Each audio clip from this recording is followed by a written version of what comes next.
Inside of Bloodborne, we play as the hunter, and although for most of the game we are made to believe that the hunter is in fact an insignificant outsider who wound up in the events of the game on pure coincidence, this isn't entirely true. The hunter is in fact very much entwined with Bloodborne's story, with connections to Temerians, vile bloods, illegitimate children and Castle Cainhurst's bloodlines. So sit back, relax and enjoy as we discuss the hunter's origin, and prepare yourself, because to be honest this is quite a rabbit hole. Our search for the hunter's origins are less than fruitful, until we enter the Forbidden Forest. An enormous forest infested with mindless beasts, which can only be accessed by a secret password. This password is the very words of Byrgenwerth, which we will talk about in a minute. After making your way through the forest off the beaten path, past dozens of rabid caged dogs, down through a cavern, past giants in a poison lake, up a ladder, over rooftops, and finally through a window we arrive at Lasefka's clinic. This is where our rabbit hole begins. Some of you may or may not recognise this as where you started at the beginning of the game, following the blood transfusion. Hell, the Seek Pale Blood message is even still present untouched from our last visit, possibly 15 to 35 hours of real playtime later. If you come across the entrance to Lasefka's clinic early game, you'll find a lady who treats those afflicted, though strangely, she seemingly has no memory of treating us, even if you go back to her minutes after leaving. Late game though, you find out all the people you sent to her by request have been experimented on, and have been turned into eldritch beings. Turns out, halfway through the game, the real Lasefka is experimented on and is replaced by someone wearing right hunter garbs, a group of hunters known for experimenting on innocent and guilty alike. I've seen people saying that the reason both the imposter and the real Lasefka wear the same clothes/face is because the imposter steals faces, but honestly, it's just more likely that the real Lasefka was just never meant to be seen, so they use the same model. The experiments I see talked about a lot of the blue aliens, and while yes they are experiments, these weren't the only victims of the imposter. At the poison lakes mentioned earlier, multiple giants roam, giants that have an uncanny resemblance to the church giants in Cathedral Ward, made by the same group the imposter originates from. These giants were created inside the lake due to the fact that the entrance in and out is far too small, and given how long the transformation takes, Lasefka must have been alive in that cave for a long, long time, possibly driven to madness, trying to get impregnated by an anti-god, as we see her once the blood moon sets in. But that's enough about Lasefka's clinic. I just really wanted to talk about my discoveries. The important thing inside is the Cainhurst summons, a blood-stained summons that is addressed to an honoured guest. That honoured guest, surprisingly, is you. This is strange for multiple reasons, the main one being, why you? I believe I figured the reason out, and it all starts with the Thumerians. The Thumerians are an ancient civilization which is heavily responsible for a lot of the events of Bloodborne. For example, they built the tombs and city beneath Yharnam. Hell, the city of Yharnam is named after a Thumerian queen, Queen Yharnam. Something was different about these people. Yes, there are still traces of beast-like beings down there, so they weren't immune to it, but for some strange reason, they seem to be more in tune with the Great Ones. In Thumerian tradition, it is my knowledge that a Great One impregnates a Thumerian queen, giving birth to a surrogate Great One. During these wedlocks, the inhumane Great Ones gave a ring of betrothal imbued with some special meaning in the age of the Great Ones. This was given to those who would sire their children. We're not given a time scale of this civilization. Hell, it could have lasted thousands of years. What we do know is that it did not last forever.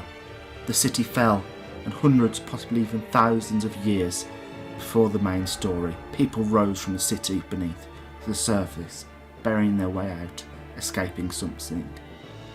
Though it's my belief that those escaped were most likely common folk, or of very diluted Thumerian blood, as the folk of Yharnam, for the most part, seem to lack being born with the insight to imagine greatness. The hidden truth lies at forsaken Cainhurst Castle. I truly believe that Annalise, Queen of the Vilebloods, is a Thumerian. She shares the same skin colour, the same white hair, the same desire and want to sire a blood child, as she calls it, or as we know it, a surrogate Great One. She shares the same immortality as Queen Yharnam and the Pthumerians. Everything points to her being a Pthumerian. We are told on multiple occasions by Arthur that the vile bloods are impure. Hell, the Carol rune Annalise gives to us is called the Corruption rune, which is uninteresting in of itself, considering it makes no sense for Carol to have come to Cainhurst and have made this, suggesting that Annalise made it, or those in the city of Pthumeri did. Either way, it shows that Carol wasn't the first to translate the inhumane mutterings of the Great Ones. And by the looks of it, the Pthumerians had a much better relationship with the Great Ones than the Yharnamites, the Bergenworth scholars, and all those who tried to understand their wisdom. We are told that someone stole old blood from the church, bringing it back to Cainhurst, and hence the vile bloods were born. But, in true FromSoftware fashion, I believe this to be a lie. Everyone to my knowledge inside of Cainhurst is descended from Annalise, meaning that everyone of the Cainhurst bloodline is part Pthumerian and already possesses the old blood from their ancestors. Also, the only info that tells us of this theft, to my knowledge, is Alfred, and he's really not one to be trusted. Well, if you know, you know. The only explanation I can think of that makes a hell of a lot of sense would be that those of Cainhurst's blood desired for the old blood not to fall into the wrong hands, something they ultimately failed at. But maybe their blood they stole was different. There's no way of knowing what was different or what they used it for, but I don't think they used it for what others think. Another part of it is, long before the plague of beasts in Yharnam, Castle Cainhurst dealt with beasts, and quite well, might I add.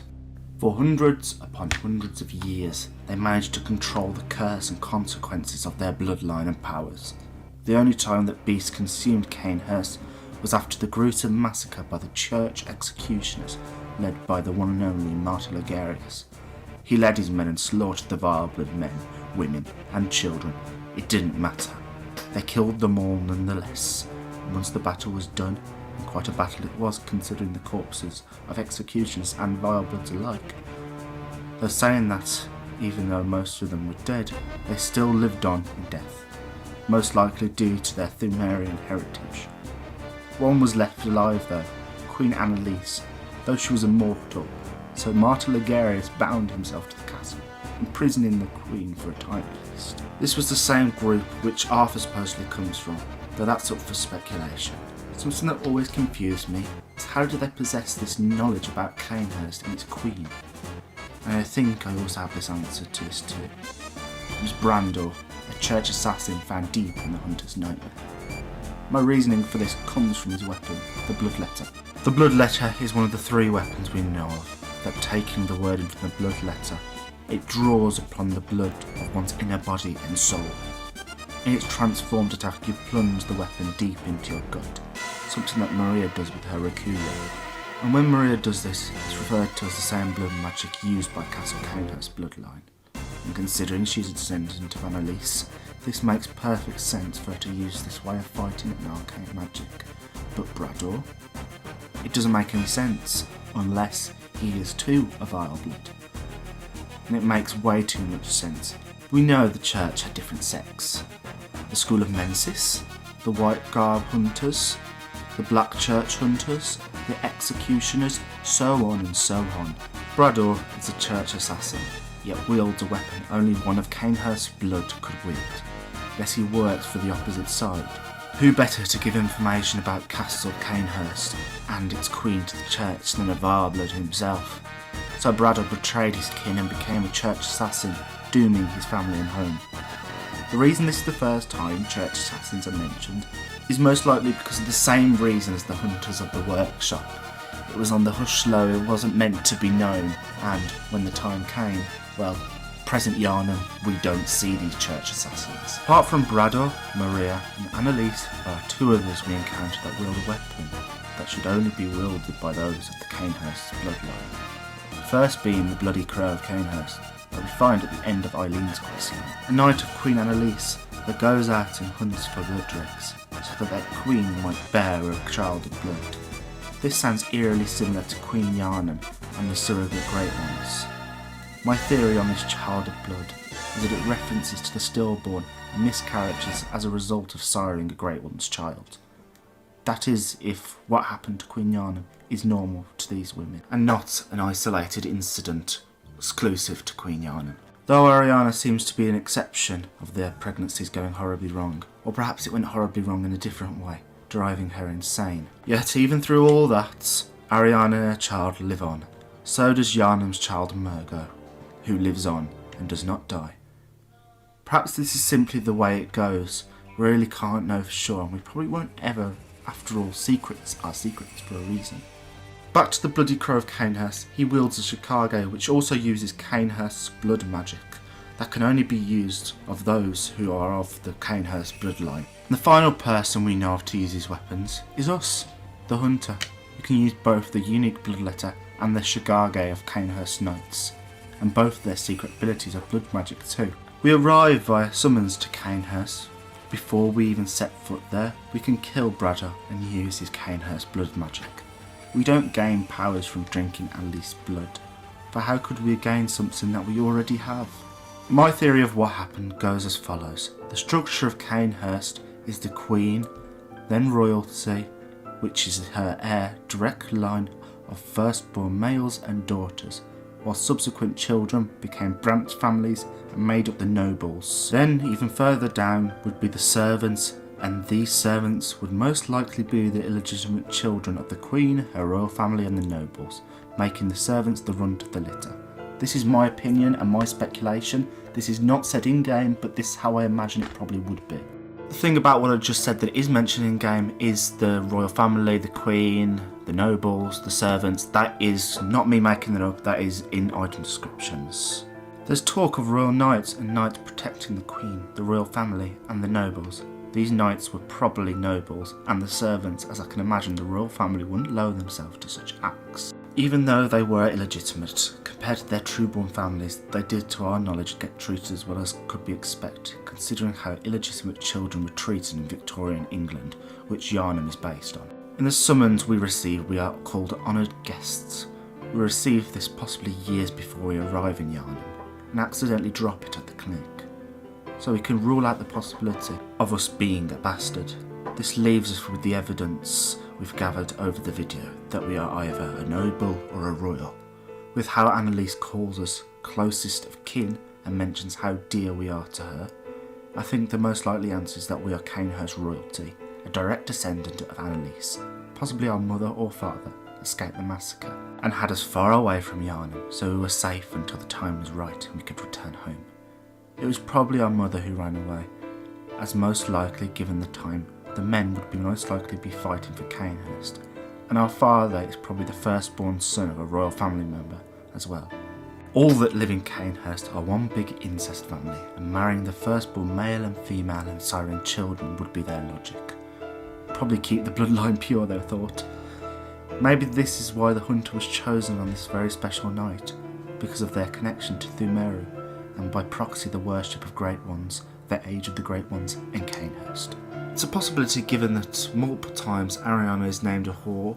Perhaps some nobles were tasked with going out into the outer world and, well, getting impregnated and returning back so new blood would be added and they wouldn't all turn into monstrous people with deformed limbs and all those sort of side effects that come with inbreeding. Another possibility is just the fact that maybe after Cainhurst there was nothing that she knew of that could get her good money and becoming a whore was her only option, possibly. So to summarise, the Hunter is Cainhurst royalty, a direct descendant of Queen Annelise, a Thumerian, a hunter of the dream, and so much more. It might appear as if he has no connection to the city of Yharnam and those close to the city, but this couldn't be far from the truth. He's at the heart of it. So everyone, that is the end of the video. I really hope you enjoyed the video as much as I did making it. If you did enjoy, please consider leaving a like and subscribe. I hope to see you in the next one, and may you all find your worth in the waking world. Farewell, good hunters.